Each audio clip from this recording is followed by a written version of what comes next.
औज़ुबिल्लाहिमिनश्शैतानिर्रजीम बिस्मिल्लाहिर्रहमानिर्रहीम। अस्सलाम वालेकुम माय डियर स्टूडेंट्स, उम्मीद करता हूँ आप सारे खैरियत से होंगे। वेलकम करता हूँ वाइट चेक अकेडमी के एक और ज़बरदस्त लेक्चर में। तो अगर अभी तक आपने चैनल को सब्सक्राइब नहीं किया तो सब्सक्राइब कर दीजिएगा क्योंकि बहुत सारा ज़बरदस्त कंटेंट आगे भी आने वाला है और ऑलमोस्ट हम काफ़ी चैप्टर अपलोड कर चुके हैं केमिस्ट्री के। ठीक है, तो चलो हम स्टार्ट कर लेते हैं। आयोनाइजेशन एनर्जी एक अहम टॉपिक है और इसमें कुछ ऐसी चीज़ें मैं बताऊंगा कि जो आपने शायद पहले कभी ना सुनी हो या आपका उसकी तरफ मतलब ध्यान ना गया हो, लेकिन बहुत ज़्यादा ज़रूरी है वो, क्योंकि उसमें से एमसीक्यूज़ फिर आपके सामने आते हैं तो उस पॉइंट ऑफ व्यू से उसको लेके आप लोगों को पढ़ना चाहिए। आयोनाइजेशन एनर्जी, देखिए अगर हम इसके नाम पे ही फोकस कर लें, ठीक है, कि आयोनाइजेशन एनर्जी क्या है, तो आयोनाइजेशन एनर्जी बेसिकली हमारे पास वो एनर्जी है जो किसी भी न्यूट्रल एटम को आयन में कन्वर्ट कर देती है। ठीक है, जो आयोनाइजेशन का प्रोसेस होता है कि हम कैसे न्यूट्रल एटम को आयन में कन्वर्ट करते हैं, तो उस प्रोसेस में जो एनर्जी फिर रिक्वायर्ड होगी, जो एनर्जी फिर इस्तेमाल होगी, वही हमारी आयोनाइजेशन एनर्जी होगी। हम यहाँ पे एक एग्जांपल लिया, चलो हम पहले से थोड़ा सा इसको डिफाइन कर लेते हैं कि the energy required to remove the outermost or valence electron,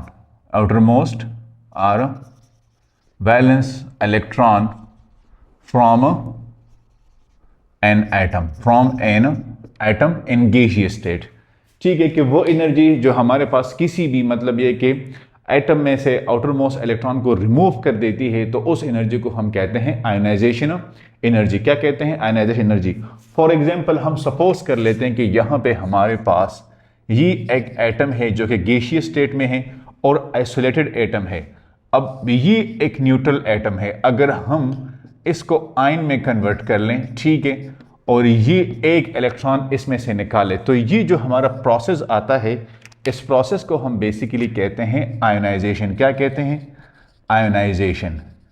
ठीक है, और जो एनर्जी इसमें रिक्वायर्ड होती है, अब वो एनर्जी किस तरह रिक्वायर्ड होती है?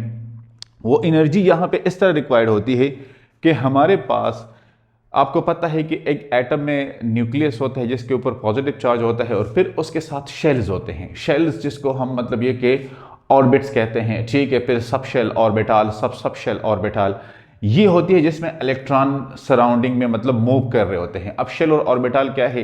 The region where the probability of finding electron is maximum. अब न्यूक्लियस के सराउंडिंग में वो एरिया जहां पे इलेक्ट्रॉन के मतलब मिलने के चांसेस सबसे ज्यादा हो, उसको हम शेल या ऑर्बिट कहते हैं। ठीक है, अब यहाँ पे जो हमारे पास वैलेंस इलेक्ट्रॉन जो होते हैं, तो वो इलेक्ट्रॉन इस न्यूक्लियस के सराउंड में बहुत सारे हो सकते हैं, लेकिन उसमें हम इंटरेस्ट एंड नॉट इंटरेस्ट, वो इलेक्ट्रॉन उसको डिवाइड कर लेते हैं। तो वो इलेक्ट्रॉन जो हमारे इंटरेस्ट में है, मतलब कि जो वैलेंस शेल में मूव कर रहे हैं, कि जिसको निकालने से वो एटम आयन में कन्वर्ट हो जाता है, उस इलेक्ट्रॉन को निकालने के लिए जो एनर्जी फिर रिक्वायर्ड होती है, उसको हम कहते हैं आयोनाइजेशन एनर्जी।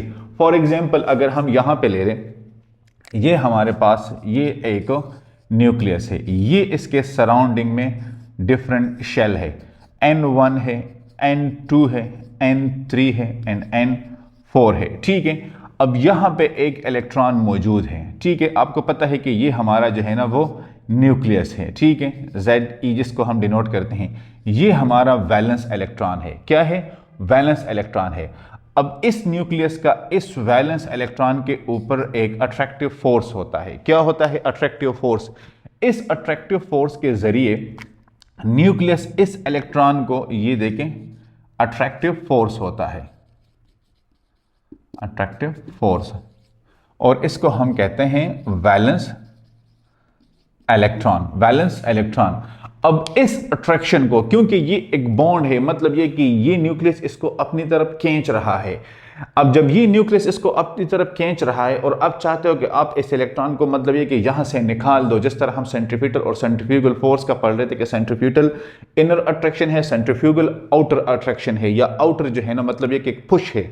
इसी तरह जब ये इलेक्ट्रॉन को अपनी तरफ खींच रहा है न्यूक्लियस, और आप चाहते हो कि इसमें से मैं इस इलेक्ट्रॉन को बाहर निकालूं, तो उसके लिए जरूरी है कि ये जो मतलब ये कि जो रस्सी है, ठीक है, या जो बॉन्ड है, जो अट्रैक्शन के लिए जो सोर्स प्रोवाइड हुआ है, आप इसको तोड़ दें।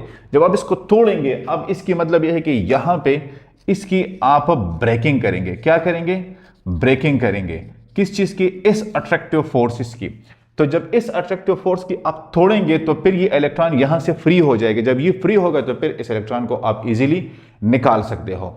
लिहाजा आयोनाइजेशन एनर्जी हमारे पास फिर क्या हो गई है, यही जो हमारे पास हम कहते हैं कि इसको तोड़ने के लिए जो एनर्जी रिक्वायर्ड होती है, इस बॉन्ड को तोड़ने के लिए जो एनर्जी रिक्वायर्ड होती है। फॉर एग्जांपल हम कहते हैं हमारे पास हैमर है, हैमर हमने उठा दिया, उससे हम किसी चीज को तोड़ते हैं।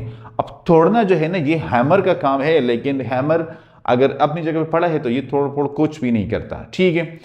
लेकिन जब आप इसको उठाएंगे, इसके ऊपर आप एनर्जी अप्लाई करेंगे तो आपकी ये एनर्जी ही तोड़ने का सबब बनती है। ऑल दो आपका जो सोर्स है वो है, लेकिन जो पीछे पुश है that is much more important. यहां पे इस इलेक्ट्रॉन को रिलीज करने के लिए हम जो एनर्जी प्रोवाइड करते हैं ताकि इस बॉन्ड को ब्रेक कर सके, ये जो अट्रैक्टिव लाइन है इसको ब्रेक कर सके, वो हमारे पास बेसिकली आयोनाइजेशन एनर्जी है। तो जब ये यहां से मतलब ये अट्रैक्टिव फोर्स यहां से खत्म हो जाएगा, ये ब्रेक हो जाएगा, तो लिहाजा हमारे पास ये इलेक्ट्रॉन फ्री हो जाएगा और इसको निकालना हमारे लिए कंपैरेटिवली आसान हो जाएगा। अब मेरे ये दो हाथ है, मैं इससे किसी चीज को अपनी तरफ खींचता हूं, ठीक है। लेट्स सपोज आपको 1 किलो जॉल के जो फोर्स रिक्वायर्ड है, अब जो है ना आपने इसके ऊपर फोर्स अप्लाई किया और अब मैं इसको एक हाथ से खींच रहा हूं, अब ये 0.5 किलो जॉल पर मोल होगा, ठीक है। इसी तरह जब आप इसको तोड़ेंगे तो उतनी ही फिर आपके लिए कम फोर्स रिक्वायर्ड होगा जो इस इलेक्ट्रॉन को यहां से निकालने के लिए हम इस्तेमाल करते हैं, ठीक है। अच्छा,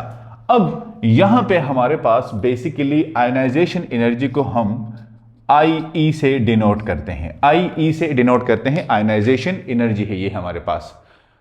यहां तक मेरे ख्याल में आपको ये चीज क्लियर होगी। अब यहां पे मैंने आपसे एक बात की थी कि यहां पे एनर्जी का हम इनपुट करते हैं, तो अगर हम ये इनपुट करते हैं तो इट मीन के आयोनाइजेशन एनर्जी का जो इज एन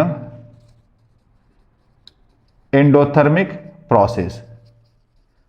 अब ये जो आयोनाइजेशन एनर्जी का प्रोसेस है ये एक एंडोथर्मिक प्रोसेस है, क्योंकि यहां पे तो एनर्जी एब्जॉर्ब हो रही है ना, यहां पे एनर्जी हम दे रहे हैं सिस्टम को।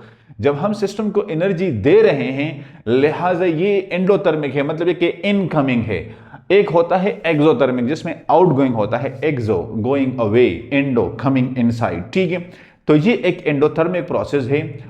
इसके अपोजिट होता है एक्सोथर्मिक प्रोसेस। थर्मोडायनामिक्स में ये आप लोगों ने मतलब वहां पे वो पढ़े होंगे कि किस तरह हमारे पास एंडो और एक्सो का प्रोसेस होता है, ठीक है। अब यहां पे मैं थोड़ा सा आपको ये बता दूं कि ये जो एंडोथर्मिक प्रोसेस होता है इसका जो डेल्टा H होता है, क्योंकि हम डिनोट डेल्टा H से करते हैं, ये पॉजिटिव होता है। क्या होता है? पॉजिटिव।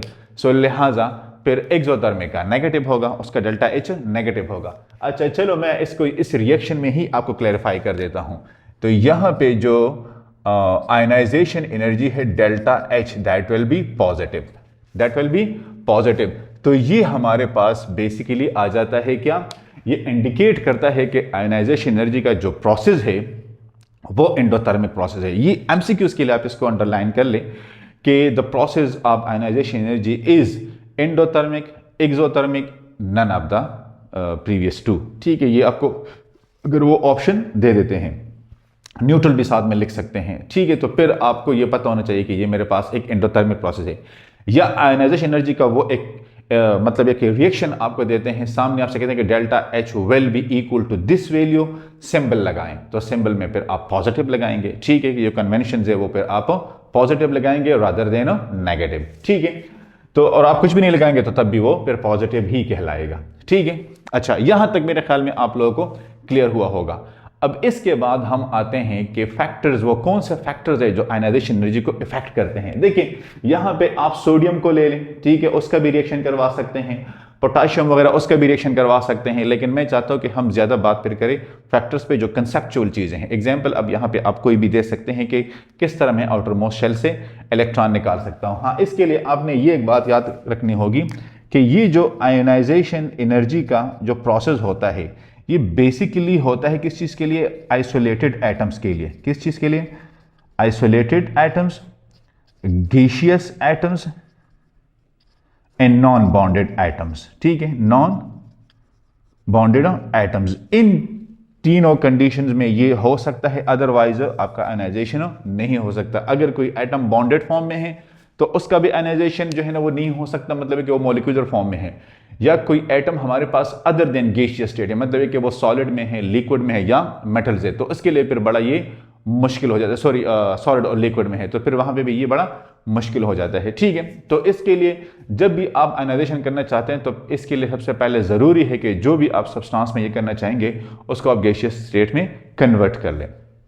ठीक है, अब हम आते हैं इसके फैक्टर्स पे। ठीक है, कि फैक्टर्स हमारे पास कौन से हैं, तो हम लिख लेते हैं कि फैक्टर्स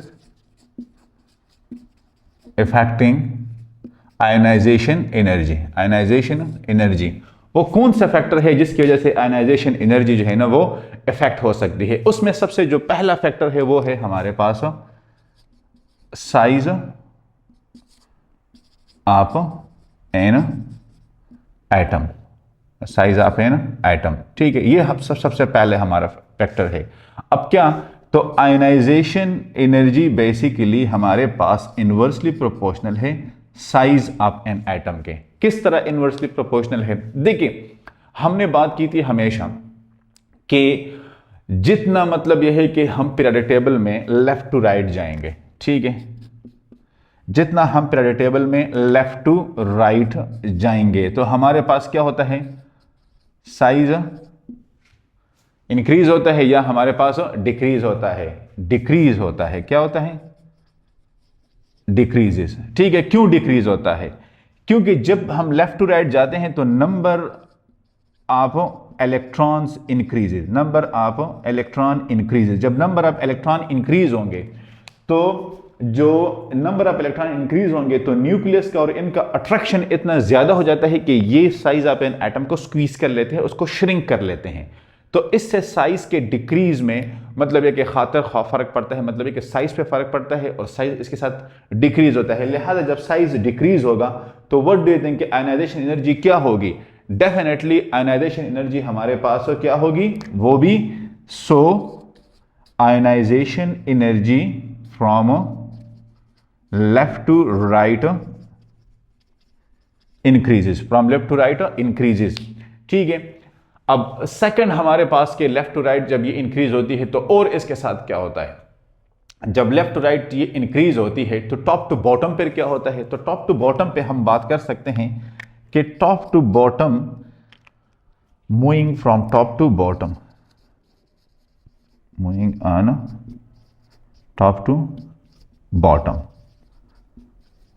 जब टॉप टू बॉटम हम मतलब यह है कि इस तरह मूव करते हैं, ठीक है, तो हमारे पास नंबर ऑफ क्या होते हैं? शेल वो इंक्रीज हो जाते हैं। नंबर ऑफ शेल हमारे पास इंक्रीज हो जाते हैं। जब टॉप टू बॉटम हम जाते हैं तो हमारे पास नंबर ऑफ शेल, तो size of an atom increases. Size of an atom increases, so ionization energy decreases. क्योंकि साइज इंक्रीज हो रहा है तो आयनाइजेशन एनर्जी डिक्रीज हो रही है। देखिए फॉर एग्जांपल आपने यूं हाथ पे ला दिया, ठीक है, अब जब आप किसी चीज को ग्रिप में करना चाहते हैं, ठीक है, तो उसके लिए जरूरी है कि आपका अपना साइज वो मतलब यह है कि कम हो। जितना आपका साइज बढ़ता जाएगा उतने ही आपकी ग्रिप जो है ना वो कमजोर होती जाएगी। किस तरह? फॉर एग्जाम्पल हमने यहां पे बात की थी, अब ये इलेक्ट्रॉन यहां पे है तो इसके ऊपर न्यूक्लियस का कितना अट्रैक्शन है, और अगर इस इलेक्ट्रॉन को हम यहां पे कर ले और यहां पे कर ले तो फिर यहां से आप देख लें कि जितना ये इलेक्ट्रॉन फॉर अवे जाएगा उतना ही न्यूक्लियस का इसके ऊपर जो अट्रैक्शन है वो कम होता जाएगा। तो जब जितना इसके ऊपर न्यूक्लियस का अट्रैक्शन कम होता जाएगा, क्योंकि इसका साइज इंक्रीज हो रहा है, नंबर ऑफ शेल ज्यादा हो रहे हैं, वो फोर्स जो अट्रैक्शन का है वो लूज कर रहा है, तो लिहाजा फिर इसको अपनी तरफ खींचने के लिए ज्यादा फोर्स रिक्वायर्ड होगी। जब इसका साइज ये डिक्रीज है, अभी ये इलेक्ट्रॉन यहां पे है तो क्या होगा? कम, ज्यादा फोर्स रिक्वायर्ड होगी। अब ये इलेक्ट्रॉन जो है ना यहां पे है तो उससे कम होगी, जब ये इलेक्ट्रॉन यहां पे तो उससे भी कम होगी। जो ब्रेकिंग फोर्स है, जो इलेक्ट्रॉन को अवे करने के लिए फोर्स है, जो आयनाइजेशन एनर्जी है, मैं उसकी बात कर रहा हूं। ऑब्वियसली इलेक्ट्रॉन यहां पे है तो अट्रैक्शन ज्यादा होगा, जितना इलेक्ट्रॉन दूर आता जाएगा उतना ही न्यूक्लियस का इसके ऊपर ग्रिप कमजोर होता जाएगा। और जब वो ग्रिप, फॉर एग्जांपल आपने यहां पे एक चीज पकड़ी है, ये चीज आपसे इतनी दूर जा रही है, दूर जा रही है, दूर जा रही है, देखिए जितनी ये आपसे दूर जाएगी उतना ही आपका ग्रिप इसके ऊपर कमजोर होता जाएगा। तो जितना आपका ग्रिप इसके ऊपर कमजोर होगा, ऑब्वियसली यहाँ पे आयनाइजेशन एनर्जी फिर क्या होगी, वो कम रिक्वायर्ड होगी। और प्रीवियस केस में हमने कहा था कि साइज श्रिंक हो रहा है, स्क्वीज हो रहा है, तो जब वो स्क्वीज हो रहा है तो फिर वहां से इलेक्ट्रॉन को निकालना फिर बड़ा मुश्किल हो जाता है। ठीक है, वहां से इलेक्ट्रॉन को निकालना फिर बड़ा मुश्किल हो जाता है। लिहाजा इन दिस केस के टॉप टू बॉटम जब हम आते हैं तो हमारे पास साइज इंक्रीज होता है। जब साइज इंक्रीज होता है तो ऑब्वियसली हमारे पास जो आयनाइजेशन एनर्जी है वो क्या होगी, वो डिक्रीज होगी। क्या होगी, वो डिक्रीज होगी। ठीक है, थर्ड फैक्टर हम पढ़ते हैं, ये तो हमारे पास सेकंड फैक्टर हम पढ़ते हैं।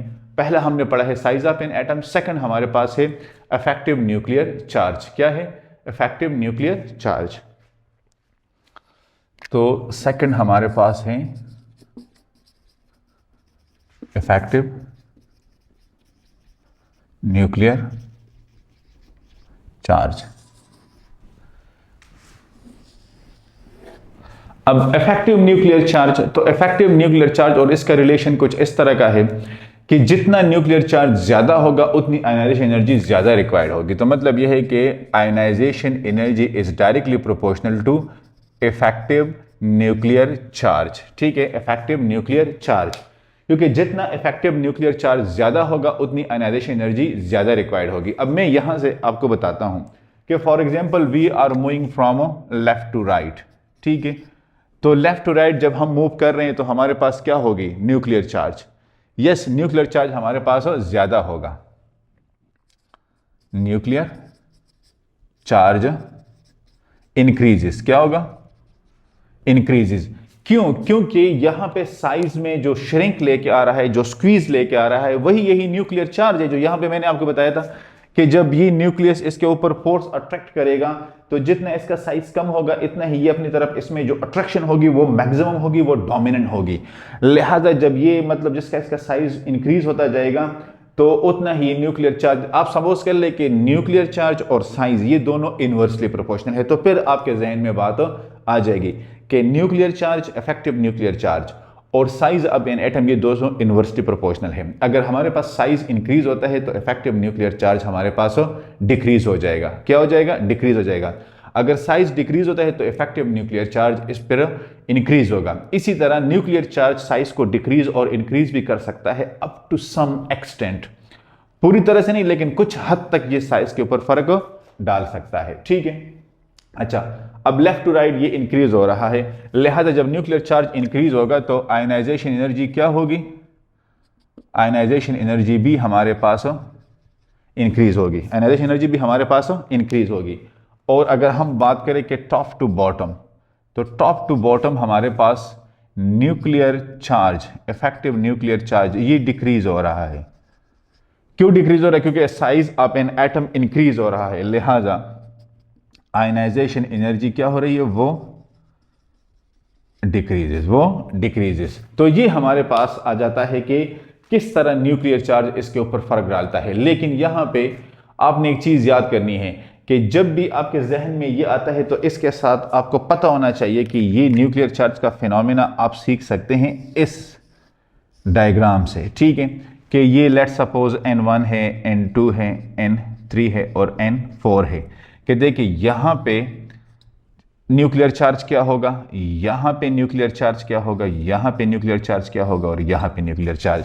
ऑब्वियसली इस केस में न्यूक्लियर चार्ज क्या होगा, ये मैक्सिमम होगा और यहां पे ये मिनिमम होगा। ठीक है, लिहाजा यहां पे आयनाइजेशन एनर्जी मैक्सिमम होगी और यहां पे आयनाइजेशन एनर्जी मिनिमम होगी। ये आपको फिर इसका पता होना चाहिए। ठीक है, तो अगर यहां तक क्लियर है तो इसके बाद हम कर लेते हैं इलेक्ट्रॉनिक कॉन्फ़िगरेशन। ठीक है, इलेक्ट्रॉनिक कॉन्फ़िगरेशन, आप इसका स्क्रीनशॉट ले लें।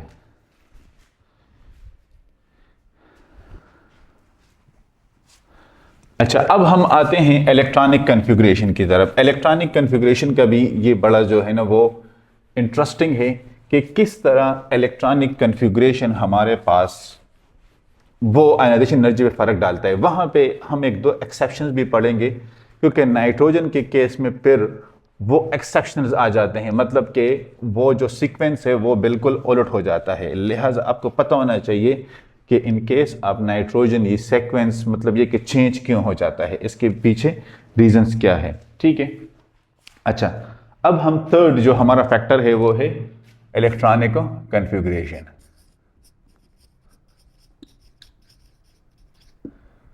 इलेक्ट्रॉनिक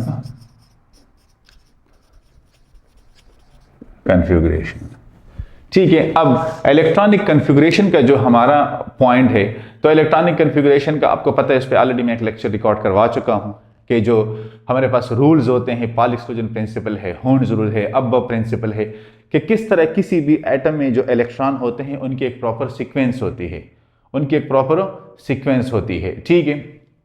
तो इलेक्ट्रॉनिक कन्फिगरेशन का यह है कि जितने नंबर ऑफ इलेक्ट्रॉन ज्यादा होते जाएंगे, ठीक है, उतनी ही हमारे पास आयनाइजेशन एनर्जी ज्यादा होगी। जब जितने नंबर ऑफ इलेक्ट्रॉन कम होते जाएंगे उतनी ही आयनाइजेशन एनर्जी हमारे पास कम रिक्वायर्ड होगी। क्यों? क्योंकि जब इलेक्ट्रॉन ज्यादा होंगे तो वहां पे अट्रैक्शन ज्यादा होगी, लिहाजा उसको ब्रेक करने के लिए ज्यादा एनर्जी रिक्वायर्ड होगी। जब इलेक्ट्रॉन कम होंगे, अट्रैक्शन कम होगी, उसको ब्रेक करने के लिए फिर कम एनर्जी रिक्वायर्ड होगी। फॉर एग्जाम्पल, अगर हम कहते हैं कि हम लेफ्ट टू राइट मूव कर रहे हैं, तो इलेक्ट्रॉनिक कन्फिगरेशन के केस में हमें पता है कि ये हमारे पास इंक्रीज हो रही है। क्या हो रही है?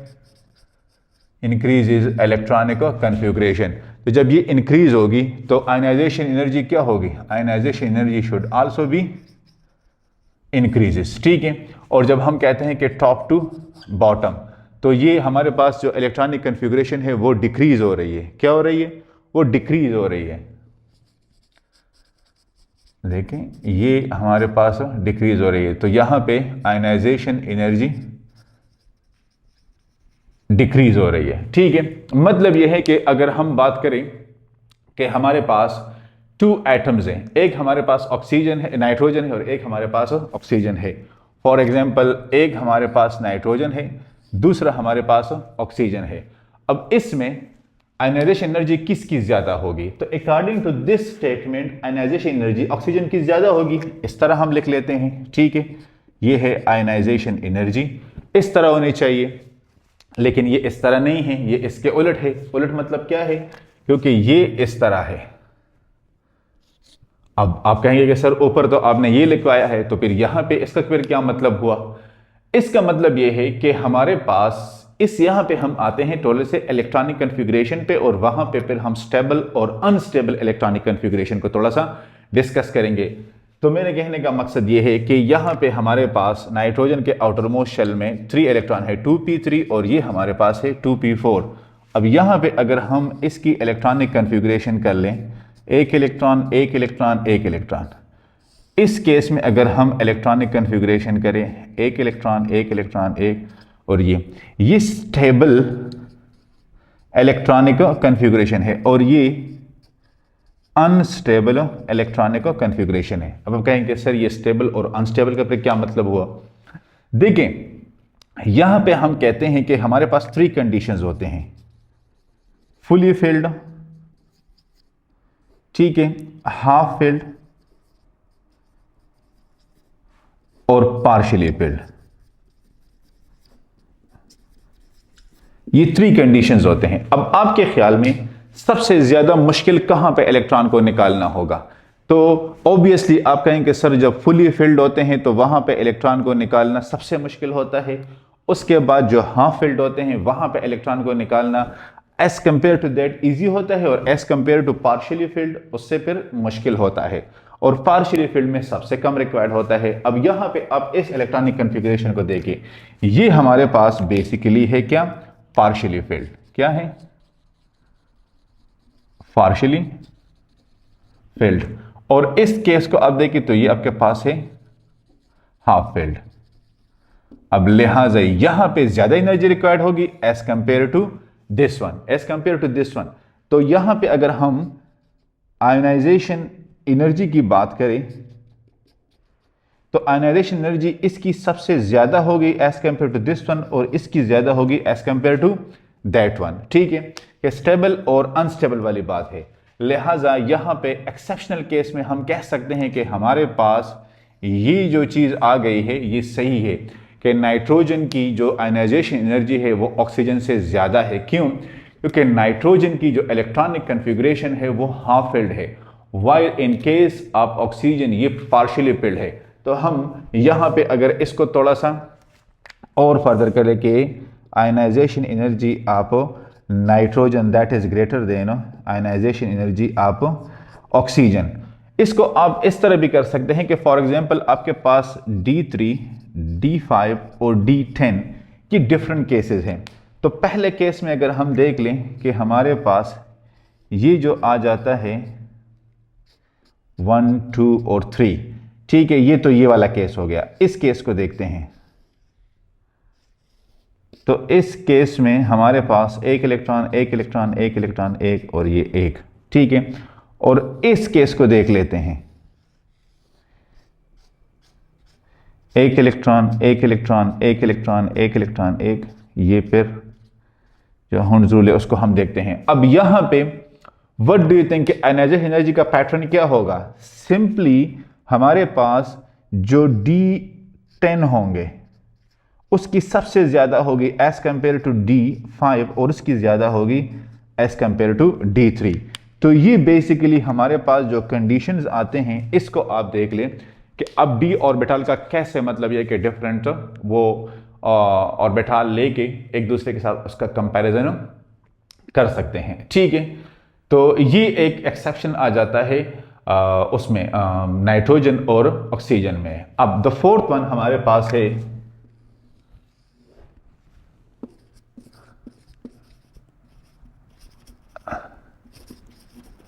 शील्डिंग और स्क्रीनिंग इफेक्ट, ठीक है। तो शील्डिंग और स्क्रीनिंग इफेक्ट का हमारे पास आयनाइजेशन एनर्जी के साथ कौन सा रिलेशन होगा? हाँ बताएं आप। इनवर्सली रिलेशन है। Ionization energy is inversely proportional to screening effect. इसको यहां पे थोड़ा सा आप डायग्राम के जरिए समझ जाएं, ठीक है। मैं चाहता हूं कि डायग्राम के थ्रू ही, एक ये हमारे पास है न्यूक्लियस, पॉजिटिव चार्ज है, एक इलेक्ट्रॉन यहां पे है, एक इलेक्ट्रॉन यहां पे है, ये हमारे इंटरेस्ट वाला इलेक्ट्रॉन है, ठीक है। और ये नॉट इंटरेस्टेड, ये मतलब ये है कि सराउंडिंग में है लेकिन इसके साथ हमारा कोई कंसर्न नहीं है। हम बेसिकली इस चीज को देखना चाहते हैं, ठीक है। इसको अब हम कैसे देख सकते हैं? तो यहां पे हम एक और डायग्राम ड्रा कर,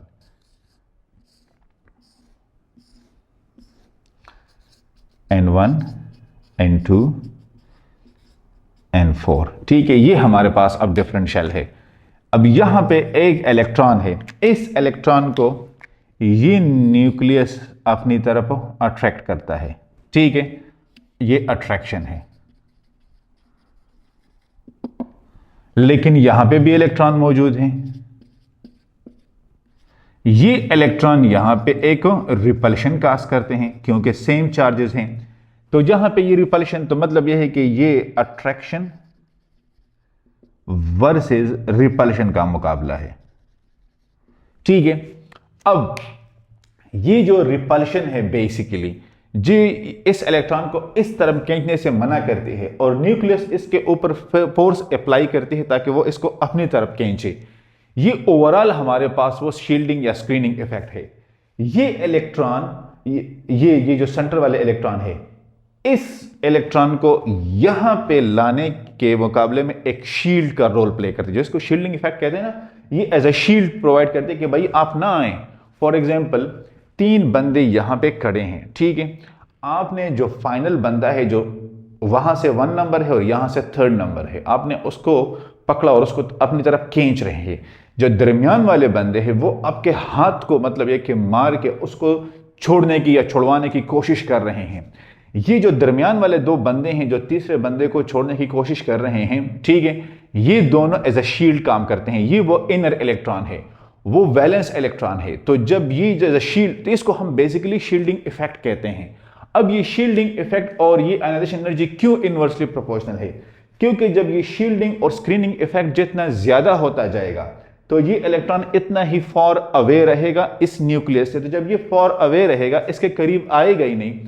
फॉर एग्जाम्पल मैं यहां पे आपको इस तरह समझ लें कि ये 2 बंदे उसको छुड़वाने की कोशिश कर रहे हैं और वो मेरे करीब आ नहीं रहा, वो ग्रिप में नहीं आ रहा। जब वो ग्रिप में नहीं आ रहा और वहां से एक बंदा आके उसको उस तरफ खींचना चाहता है, तो उसका फोर्स और मेरा फोर्स सपोज करें वो इक्वल है, ठीक है। लेकिन यहाँ पे ये जो इंटरनल दो बंदे यहाँ पे खड़े हैं, ये मेरे फोर्स को ओवरकम कर रहे हैं, मतलब ये मेरे हाथ को इस तरह वो कर रहे हैं, खींच रहे हैं, ठीक है। तो ये मेरे फोर्स को कम रहे, लिहाजा उस बंदे के मुकाबले में मेरा फोर्स कम हो गया। जब ये मेरा फोर्स कम हो गया जो टुवर्ड्स इनसाइड में खींच रहा हूँ, लिहाजा वो उसको मतलब ये कि वहां से निकाल लेगा और उसको अपने साथ लेके जा सकता है, ठीक है। ये जो लाई जगले होते हैं और वहां पे जो मतलब छुड़वाते हैं लोग दरमियान, तो एक बंदे को पकड़ लेते तो उसका वो ग्रिप दूसरे के ऊपर कमजोर हो जाते हैं और वहां से और बंदे आगे उसको साइड पे कर लेते हैं। तो इस तरह ये मसला फिर जो रिजॉल्व होता है वो इस तरह होता है। लिहाजा जितना ये शील्डिंग इफेक्ट ज्यादा हो जाएगा उतनी आयनाइजेशन एनर्जी कम हो जाएगी। अब फॉर एग्जांपल मैं इन दो बंदों को दरमियान में से निकाल लेता हूं और उसको बिल्कुल अपनी ग्रिप में कर लेता हूं, लिहाजा जब दूसरा बंदा आएगा तो उसको फिर ज्यादा एनर्जी रिक्वायर्ड होगी, ठीक है। इसको छुड़ाने के लिए मुझसे ज्यादा एनर्जी, मेरे इक्वल नहीं, मुझसे ज्यादा एनर्जी फिर उसको रिक्वायर्ड होगी। लिहाजा यहां पे हम कहते हैं कि शील्डिंग इफेक्ट और स्क्रीनिंग इफेक्ट एक दूसरे के इन्वर्सली प्रोपोर्शनल क्यों है? ये इसलिए एक दूसरे के इन्वर्सली प्रोपोर्शनल है क्योंकि जब शील्डिंग इफेक्ट इसको मतलब ये कि बाहर की तरफ पुश कर रही है, दूसरा इफेक्ट है वो इसको अंदर की तरफ पुश कर रही है। लिहाजा यहां पे सक्सेसफुल क्या होगा? सक्सेसफुल ये होगा कि जितना शील्डिंग इफेक्ट हमारे पास इंक्रीज करेगा उतनी ही इसकी आयनाइजेशन एनर्जी डिक्रीज हो जाएगी। इस इलेक्ट्रॉन को निकालना फिर कंपैरेटिवली इजी हो जाएगा। जितना शील्डिंग इफेक्ट का स्ट्रेंथ बढ़ता जाएगा उतनी ही फिर इसको निकालने का थोड़ा सा ज्यादा मसला होगा, इसको फिर ज्यादा एनर्जी रिक्वायर्ड होगी। तो लिहाजा शील्डिंग इफेक्ट या स्क्रीनिंग इफेक्ट का फिर आपका ये मैकेनिज्म कि ये जो अट्रैक्टिव और रिपल्सिव फोर्सेस होते हैं ये कलेक्टिवली निकालते हैं, लेकिन यहां पे हम शील्डिंग इफेक्ट कहते हैं जो ये जो रिपल्शन काज करती है, ये जो मतलब पुश अवे करना चाहती है। तो इसलिए हम कहते हैं कि ionization energy is inversely proportional to shielding effect और स्क्रीनिंग इफेक्ट, ये इसके इनवर्सली प्रोपोर्शनल हो। होपफुली आपको इसकी समझ आ गई होगी। द फोर्थ वन हमारे पास है, फिफ्थ वन, सॉरी फोर्थ हमने पढ़ लिया। फिफ्थ वन हमारे पास हम कहते हैं सक्सेसिव आयनाइजेशन एनर्जी। सक्सेसिव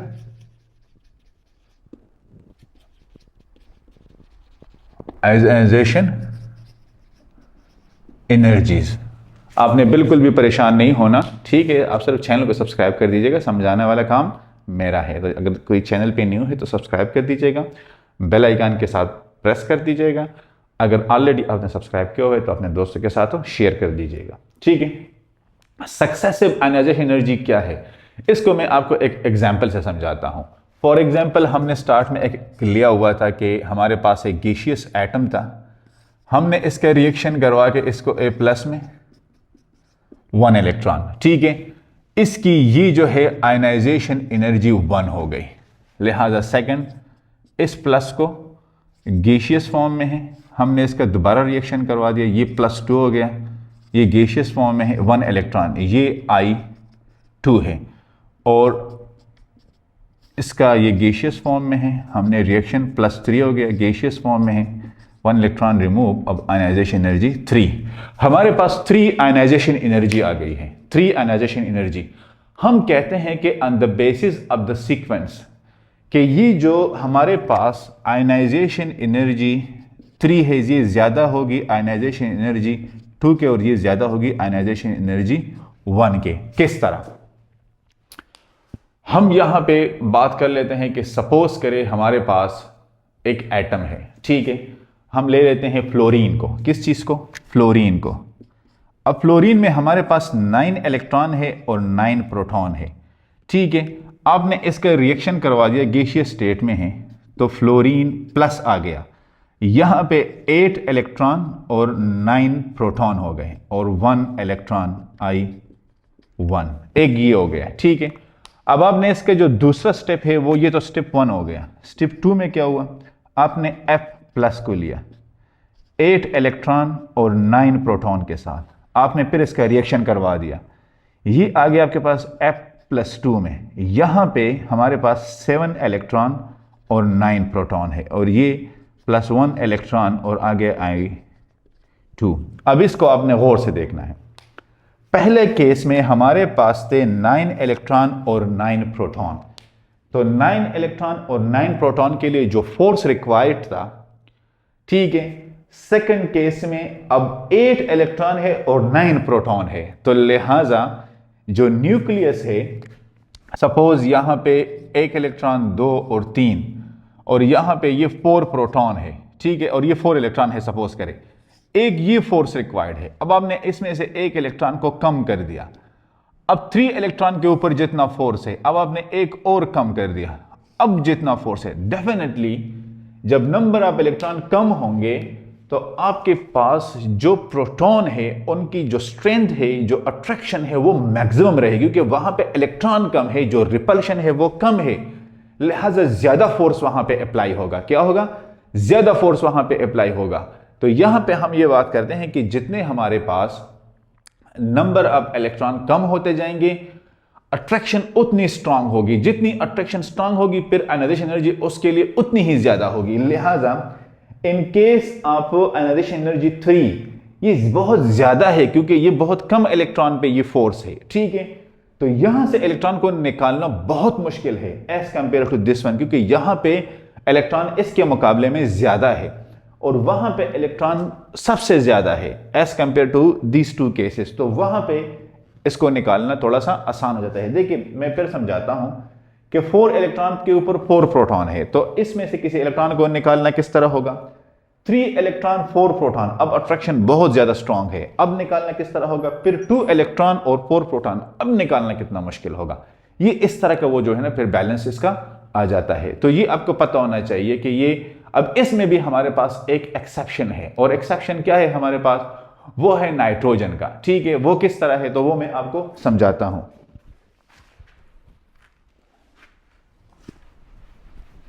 क्योंकि नाइट्रोजन बहुत ज्यादा एक्सेप्शनलिज्म क्रिएट करता है। अब देखिए हमारे पास नाइट्रोजन 2 है, एक ये नाइट्रोजन है और एक नाइट्रोजन प्लस है, ठीक है। अब नॉर्मली होना चाहिए था कि जो इसकी एनर्जी है वो ज्यादा होनी चाहिए थी, क्योंकि हमने बात की थी कि जब ये हमारे पास इसके ऊपर प्लस आएगा तो उसको ज्यादा एनर्जी रिक्वायर्ड होगी, क्योंकि वहां पे अट्रैक्शन ज्यादा है, इलेक्ट्रॉन कम है और प्रोटॉन ज्यादा है। प्लस मतलब है कि प्रोटॉन ज्यादा है और इलेक्ट्रॉन उसके मुकाबले में कम है। लेकिन ये केस इस तरह होना चाहिए था, लेकिन ये इस तरह नहीं है। अब ये इस तरह नहीं है तो फिर किस तरह है? ये बेसिकली इस तरह है। इस तरह क्यों है? अब देखिए नाइट्रोजन 2p3 है, ठीक है।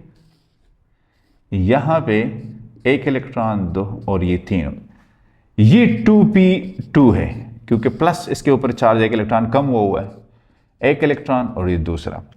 अब ये हमारे पास बेसिकली है स्टेबल इलेक्ट्रॉनिक कन्फिग्रेशन, और ये है हमारे पास अनस्टेबल इलेक्ट्रॉनिक कन्फिग्रेशन। लिहाजा इन दिस केस यहां से इलेक्ट्रॉन को निकालना इजी है, सो लेस आयोनाइजेशन एनर्जी, और यहां पे इलेक्ट्रॉन को निकालना मुश्किल है as compare to that one, तो ग्रेटर आयोनाइजेशन एनर्जी, ठीक है। ये नाइट्रोजन के केस में आपके पास जो एक्सेप्शन आता है, तो अगर आपको स्टेबल और अनस्टेबल इलेक्ट्रॉनिक कॉन्फ़िगरेशन का पता हो ना एक्सक्यूज मी, तो फिर ये आपके पास कभी भी आप इस कंसेप्ट में गलत नहीं होंगे। ये भी एमसीक्यूज में आ सकता है, जो प्रीवियस केस में मैंने आपको नाइट्रोजन और उसका ऑक्सीजन का बताया था, ठीक है, इलेक्ट्रॉनिक कॉन्फ़िगरेशन में, वो भी आपने मतलब ये कि एमसीक्यूज में आपका ये आ सकता है। ये क्योंकि ये एक्सेप्शनल केसेस है, तो एक्सेप्शनल केसेस वो एमसीक्यूज में उठा के दे देते हैं कि अगर वो आपसे कहें कि नाइट्रोजन, ठीक है, इसको आप इस तरह कर लें कि हमारे पास इसको कहें कि ये आ जाएगा हमारा आयनाइजेशन एनर्जी 1 और ये आयनाइजेशन एनर्जी 2।